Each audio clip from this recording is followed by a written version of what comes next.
What's up, everybody? My name is Ryan Ling. I am president of the Cavalier Alumni Association, and I was one of the drum majors in 2002.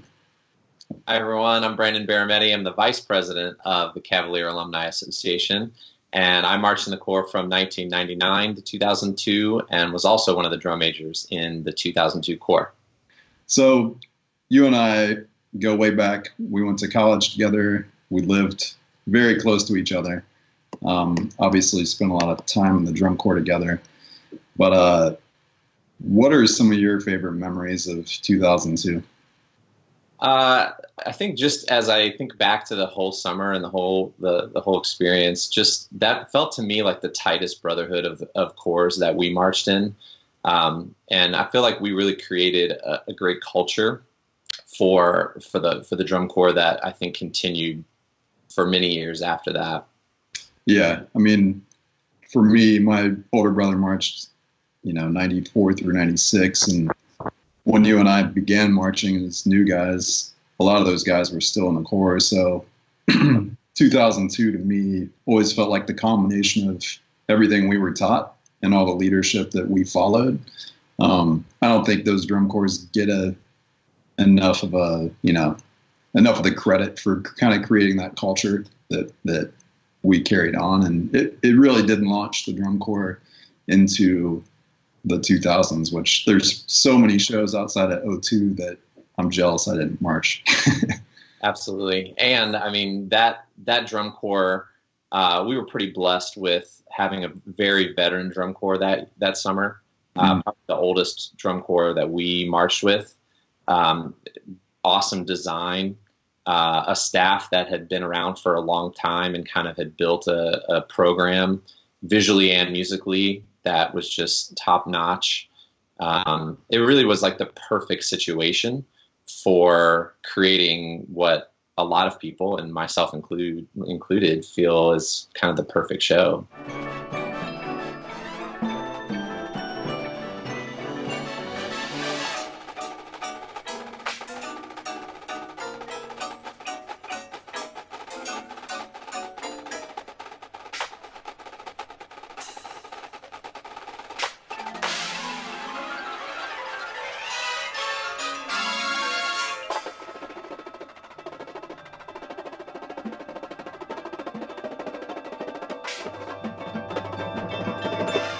And I remember Andy Toth coming in and teaching the beginnings of the choreography for what would eventually become Fight Club. It wasn't called Fight Club from the very beginning. I'd like to give shout out to Lance Muller and Judson Merritt for giving it that awesome title. There was a lot of discussion about the rules of Fight Club. Of course, everybody knows rule number 1, you don't talk about Fight Club. What? Rule number 2, there is no Fight Club. No. Rule number 3, design a fairly ugly T-shirt about Fight Club. Yeah, so Fight Club kind of became its own thing and like developed over the course of the summer, and became this moment that really stood out and I think set us apart, and kind of started this trend of like full corps or full ensemble movement and choreography, which really wasn't that big of a thing before that.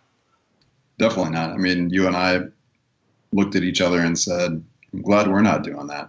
Yeah, I kind of regret I never took the time to learn it. I watched it a lot.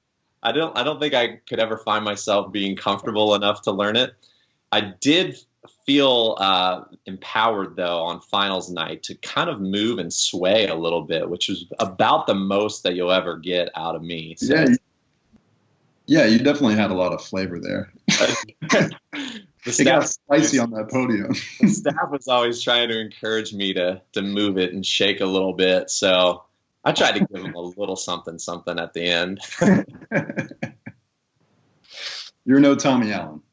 That's right. Tommy Allen was a new guy that year. That's when he was conducting. It would have been phenomenal.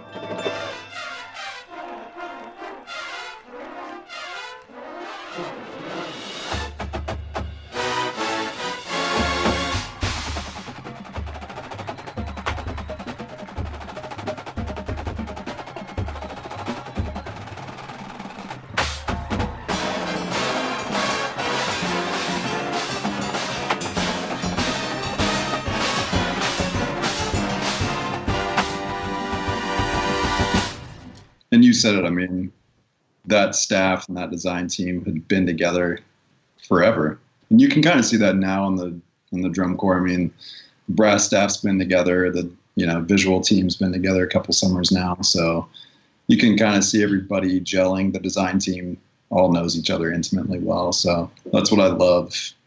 Seeing this new momentum carry on, and unfortunate that they can't make this summer happen, but clearly not their fault.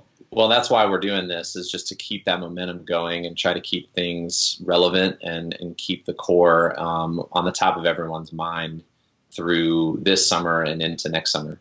I think we're blessed to just have an amazing alumni association and just culture around the drum corps. Like, when we go talk to the members in the beginning of the summer, it's like coming home. Everybody's still there.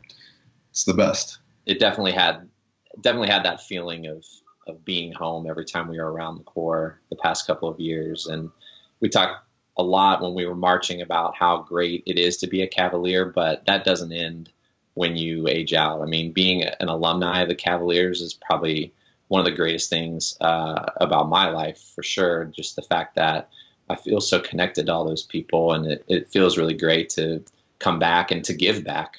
Yeah, absolutely. And it took me a couple years after aging out to understand that, being a Cavalier doesn't stop. And especially now, it's about being a Cavalier, the verb, as far as like, we have to still act like Cavaliers. We have to support and pick each other up.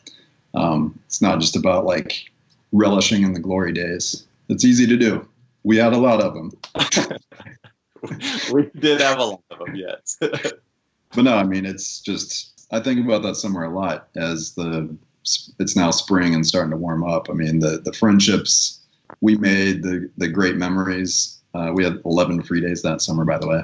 So, but no, just so many great memories from that summer and my career as a Cavalier as a whole. And it's not that it's over. We're still very involved, but I just want us to keep it going and preserve the future, because it is a little shaky right now.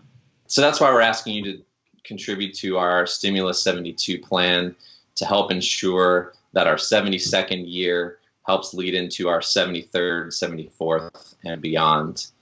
So please visit our website at give.cavaliers.org and make a donation today.